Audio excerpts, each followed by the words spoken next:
ఈరోజు టాపిక్ వచ్చేసి మెనోపాజ్. ఒకప్పుడు 50 దాటిన తర్వాత మెనోపాజ్ వచ్చేది, అంటే పీరియడ్స్ ఆగిపోవడం. 45 నుంచి 55 మధ్యలో జరగాలి, యావరేజ్గా 50-51 మధ్యలో జరగాలి.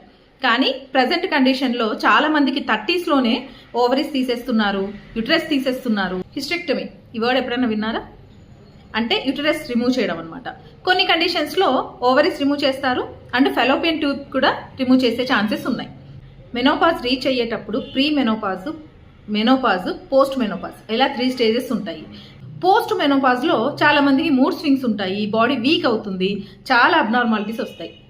మీ ఇంట్లో ఎవరైనా ఈ స్టేజ్లో ఎవరైనా లేడీస్ ఉంటే మాత్రం వాళ్ళకి మీ మారల్ సపోర్ట్ చాలా అవసరం. ఏదైనా న్యాచురల్ వేలోనే జరగాలి.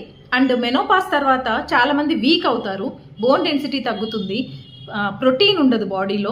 సో ఇవన్నీ కూడా మనం ఫస్ట్ నుంచే మెయింటైన్ చేస్తూ ఉన్నాం అనుకోండి, బాడీ హెల్తీగా ఉంటుంది, న్యాచురల్ వేలో అయ్యే ఛాన్సెస్ ఉన్నాయి.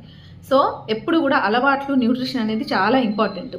మా దగ్గర విమెన్స్ చాయిస్ ఉంది, ఆఫ్టర్ మెనోపాజ్ తీసుకోవాల్సిన సప్లిమెంట్. మీకు ఎవరికైనా కావాలి అంటే మాత్రం వెంటనే నన్ను కాంటాక్ట్ చేయండి. Happy menopause.